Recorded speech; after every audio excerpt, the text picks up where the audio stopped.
Damai sejahtera dari Allah Bapa yang melampaui segala akal dan pikiranmu, di dalam nama Yesus Kristus Tuhan kita. Amin. Shalom bagi kita semua. Selamat berjumpa kembali di dalam channel YouTube Sending HKBP Distrik 11 Toba Sundutan. Firman Tuhan yang menyapa kita pada hari ini, Senin tanggal 6 Mei 2024, yaitu yang tertulis di dalam Injil Markus pasal yang keempat ayat yang ke-39 akan saya bacakan.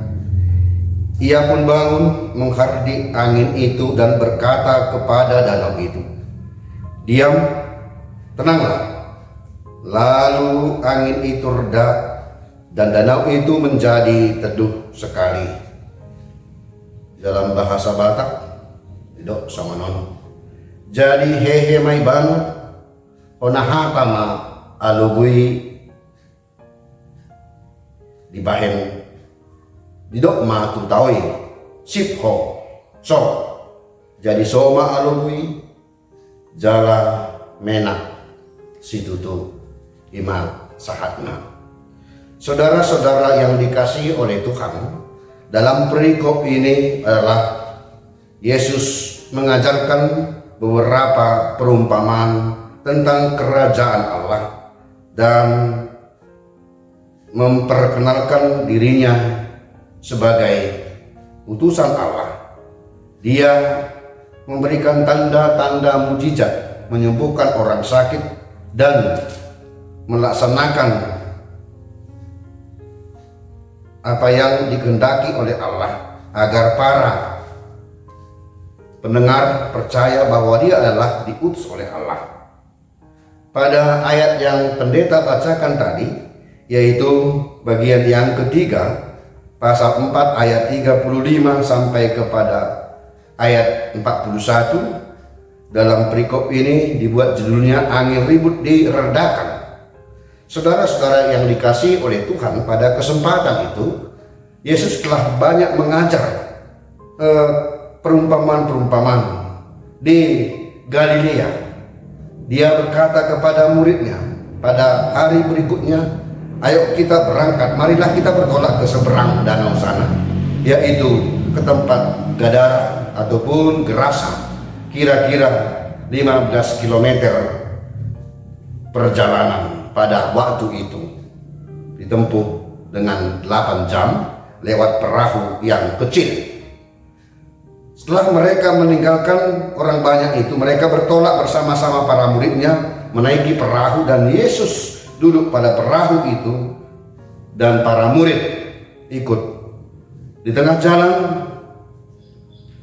perahu itu digoncang oleh angin ribut, hujan deras, gelombang danau ataupun gelombang laut masuk ke dalam permukaan perahu yang mereka tumpangi, sehingga para murid ketakutan. Mereka berteriak, mereka tidak dapat melakukan apa-apa di tengah danau itu.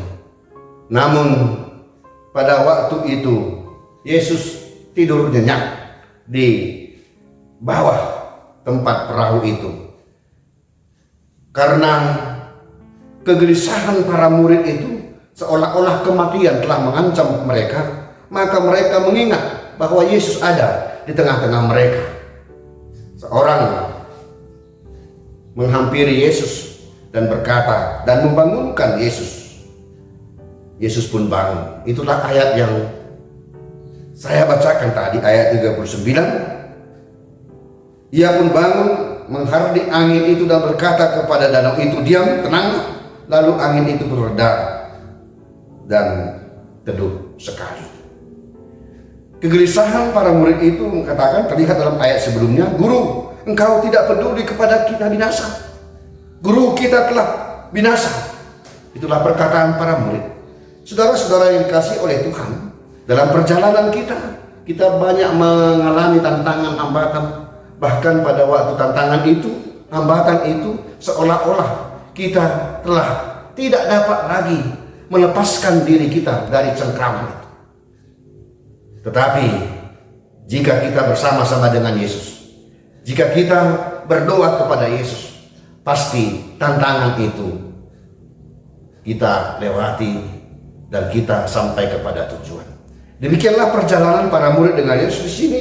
Yesus menghardik itu angin dan danau itu, dan pada seketika itulah danau itu tenang. Mereka dapat meneruskan perjalanan mereka sampai ke seberang, yaitu ke Gadara. Dan di situ Yesus lagi mengajar banyak tentang kerajaan Allah. Saudara-saudara yang dikasihi oleh Tuhan, dalam ayat ini saya ambil menjadi topiknya, ya, badai pasti berlalu jika bersama-sama dengan Yesus. Badai harus kita lewati, bukan kita tinggalkan. Permasalahan harus kita hadapi. Tetapi bagaimana cara kita menghadapi? Kita tidak menyingkir dari permasalahan, tetapi laluilah permasalahan itu bersama-sama dengan Yesus. Pasti kita bisa. Pasti Bapak, Ibu, Saudara-saudara sekalian bisa melewati segala perkara-perkara jika bersama-sama dengan Yesus. Dan itu merupakan suatu kemenangan jika sampai kita kepada tujuan, di mana Tuhan pasti memberikan yang terbaik, sekalipun kita mengalami permasalahan-permasalahan, mengalami tantangan-tantangan di dalam iman kita. Oleh sebab itu, melalui ayat ini kita diajak, tetaplah bersama-sama dengan Yesus dalam segala pekerjaan saudara. Apapun yang saudara lakukan, maka akan dapat saudara lakukan sampai kepada tujuan dan mendapat kebahagiaan pada waktunya.